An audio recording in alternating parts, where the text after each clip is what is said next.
तो hello everyone, welcome back to my YouTube channel. तो आज हम आपके साथ शेयर करेंगे खस्ता कचौरी की रेसिपी। तो उसके लिए हम क्या करेंगे, सबसे पहले ये हमने दाल ली है उड़द की। और आप ये कचौरियाँ उड़द दाल या मूंग दाल दोनों से ही बना सकते हैं। तो ये हमारी यहाँ पे उड़द दाल है।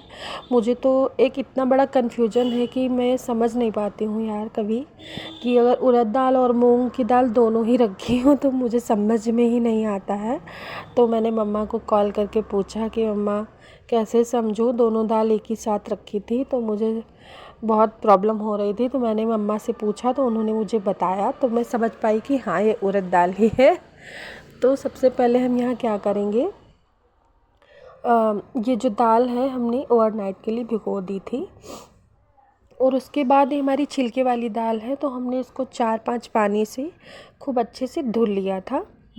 और उसके बाद हमने इसको सील पे पीसा था हल्का सा। इससे ये दाल जो है हमें एकदम दरदरी पीसनी है, बिल्कुल महीन पेस्ट नहीं करना है इसका। तो ये दाल हमने पीस के रख ली थी एक साइड में। और तब तक के लिए हमने क्या किया कि आटा लगा के रख लिया।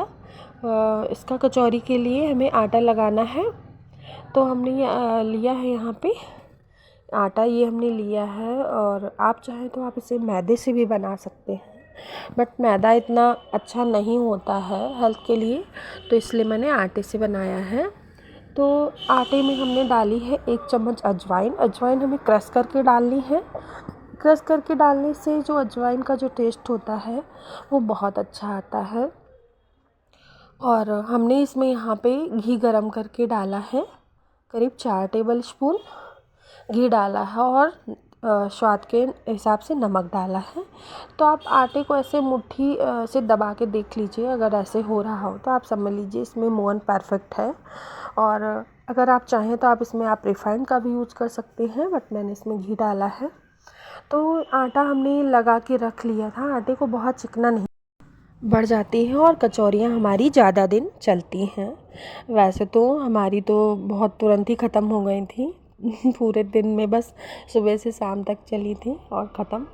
तो ये इतनी ज़्यादा टेस्टी बनती हैं कि आप रह ही नहीं पाएंगे। और बच्चे तो इसको बहुत ही अच्छे से खाएंगे, कहना ही नहीं पड़ेगा खाने के लिए कि, तो मांग मांग के खाएंगे बच्चे। तो इसके लिए हमने क्या किया, कढ़ाई में हमने डाला था सरसों का तेल। तेल जब गर्म हो गया अच्छे से तो हमने पिसी वाली दाल डाल दी थी।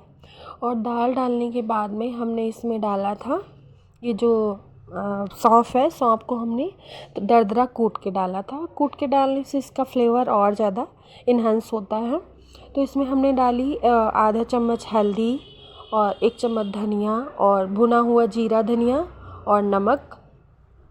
ये सारी चीज़ें डाल के हमने इसमें अच्छे से मिक्स कर ली थी। जब हमारी दाल थोड़ी सी मतलब हल्का सा ड्राई हो जाती है, उसके बाद में हमने डाला इसमें। और डालने के बाद में हमको इसको अच्छे से एकदम धीमी आंच पे सेकना है, क्योंकि फ्लेम हाई करेंगे तो दाल हमारी जल सकती है। और अभी आप देख सकते हैं कि ये जो दाल है एकदम ड्राई हो गई है बिल्कुल। और जब ये दाल हमारी ठंडी हो जाए तब हम क्या करेंगे, इसमें 1 चुटकी सोडा डालेंगे। सोडा डालने से क्या होता है कि कचौरियों की फूटने की जो टेंशन रहती है वो नहीं होती है, मतलब कचौरियाँ हमारी फूटेंगी नहीं। तो हमारी बहन आई हुई थी तो उन्होंने कहा कि मैं भर के बताती हूँ कि कैसे भरना है। तो हमने कहा चलो तुम ही बताओ। तो वही कचौरी भर के बता रही हैं हमारे खस्ते। तो उंगली और अंगूठे की सहायता से सबसे पहले एक पेड़ा बनाएंगे और उसको हल्का सा फैला लेंगे। उसके बाद जो हमारा मिक्सचर है इसको अंदर की तरफ दबाते हुए पेड़ा बना लेना है। और उसमें हमें 1 चम्मच दाल भर के, दाल बहुत ज़्यादा नहीं भरना है। वैसे हलवाई लोग जो होते हैं वो तो बहुत कम दाल भर के और बना देते हैं, लेकिन हम घर पे बना रहे हैं तो दाल थोड़ी सी ज़्यादा भरेंगे, तो 1 चम्मच तक की भर देंगे। और भर के उसको अच्छे से चिपकाते हुए बना लेना है। तो हमें करीब एक साथ 3 से 4 खस्ते डालने होंगे। आप चाहें तो 2 ही डालें, वरना 3 से 4 आप डाल सकते हैं। और धीमी आंच पे आप इसको एकदम धीमे धीमे करते रहिए और तब तक आप दूसरे खस्ते तैयार कर लीजिए। और थोड़ी देर में क्या होगा कि हमारे जो खस्ते हैं एकदम से फूल जाएंगे, क्योंकि जो इसमें सोडा पड़ा है उसकी वजह से बहुत अच्छे से फूलते हैं और फटने का डर बिल्कुल भी नहीं रहता है। तो इस तरीके से हमने धीमे धीमे से अलटते पलटते सेक लेने हैं। और देखिए सारे खस्ते हमारे इतने बढ़िया तैयार होते हैं, बन के एकदम क्रिस्पी बन के तैयार होते हैं। तो अगर हमारे खस्ते या हमारा वीडियो आपको पसंद आया हो तो प्लीज़ लाइक शेयर और सब्सक्राइब